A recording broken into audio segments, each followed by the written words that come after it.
दोस्तों नमस्कार।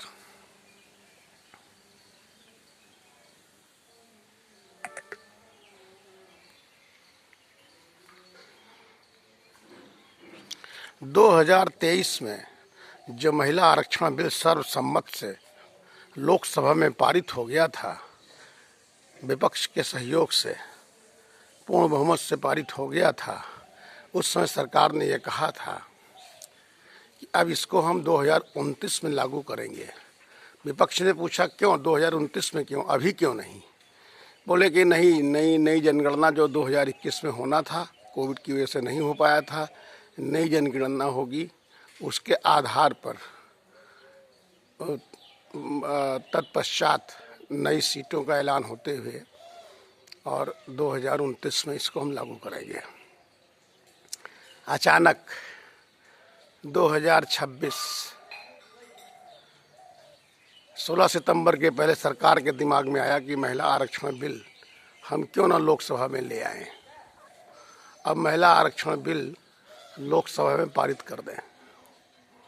उन्होंने महिला आरक्षण के साथ में दो प्रावधान और जोड़े कि परिसीमन होगा, परिसीमन आयोग बनेगा और सीटें बढ़ेंगी, उसके हिसाब से हम महिला आरक्षण को 33% के रूप में पारित करेंगे।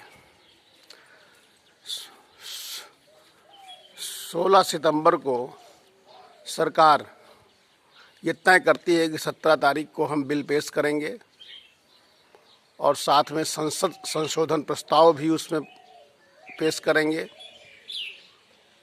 और 16 तारीख को शाम को सरकार ऐलान करती है कि हम 2023 के पारित आरक्षण को लागू करते हैं। विपक्ष इस चालाकी को समझ गया कि ये परिसीमन करके 850 सीटें करेंगे और वोटों को अपने हिसाब से इस सीट से उस सीट, उस सीट से उस सीट करेंगे और जो कि मध्य क्षेत्र में भाजपा का जहां बड़ा प्रभाव है वहां पे सीटें ये बढ़ा लेंगे। दक्षिण या नॉर्थ ईस्ट में सीटें नहीं बढ़ेंगी तो उनको मध्य क्षेत्र से ही बहुमत का आंकड़ा मिल जाएगा। फिर हम लोग क्या करेंगे? इसलिए विपक्ष लामबंद हो गया और विपक्ष ने कहा कि अगर आरक्षण बिल आपको लागू करना है तो 2023 वाला ही आरक्षण बिल लागू कर दीजिए। 2023 वाला ही आरक्षण बिल लागू कर दीजिए। सरकार ने कहा नहीं, ये जो नया संशोधन बिल हम ला रहे हैं इसके हिसाब से ही लागू करेंगे। विपक्ष ने पूछा 2023 में लागू क्यों नहीं किया? कहीं तब नहीं किया, अब 29 में हम लागू करना चाहते हैं।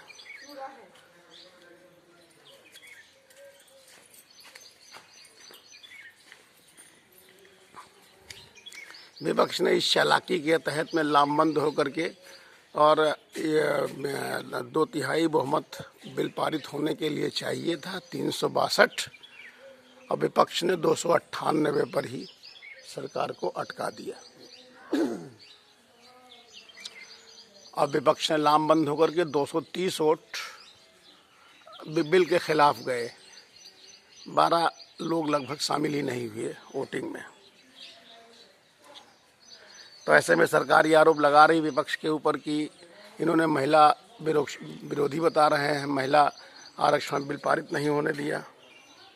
जबकि विपक्ष का ये कहना है कि हमने तो इसको 2023 में ही पूर्ण बहुमत से सर्वसम्मत से पारित कर दिया था।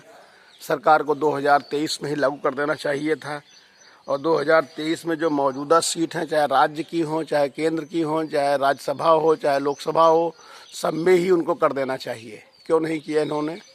इनकी चालाकी है। चालाकी के तहत ये नया परिसीमन आयोग बना करके, नया परिसीमन करके सीटों की संख्या अपने हिसाब से मैनिपुलेट करके और चुनाव को अपने पक्ष में करने का प्रयास। अब चूँकि 5 राज्यों के चुनाव में वोटिंग होनी है तो इन्होंने सोचा कि महिला आरक्षण बिल को हम लेकर के आएंगे तो मजबूरी में विपक्ष हमारे साथ खड़ा होगा और वो बिल को पारित करा देगा, नहीं तो उनको लगेगा कि महिला का वोट हमको नहीं मिलेगा। पर विपक्ष सरकार की इस चाल में नहीं फंसा और उसने वही किया जो उसको करना चाहिए। विपक्ष का कहना है कि हम महिला आरक्षण के खिलाफ नहीं हैं, हम महिला आरक्षण के पक्ष में हैं। अगर हम खिलाफ में होते तो 2023 में हमने बिल क्यों पारित कर दिया होता। –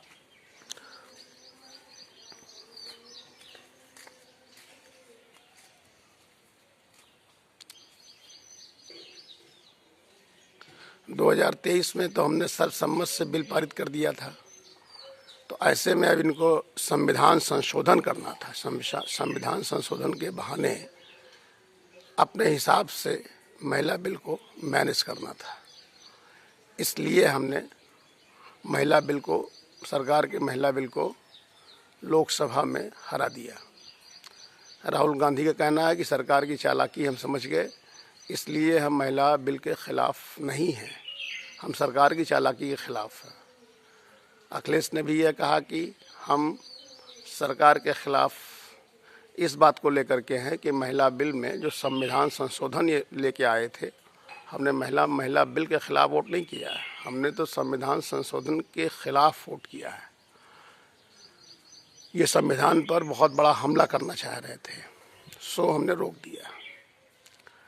तो ऐसे में सरकार भी चाह रही थी कि 5 राज्यों में चुनाव है, महिला बिल को हम पारित कर ले जाएंगे, अपने हिसाब से पारित कर ले जाएंगे, तो 5 राज्यों में महिलाओं का हमको वोट मिल जाएगा, जिसमें सरकार पूर्णतः नाकामयाब हो गई।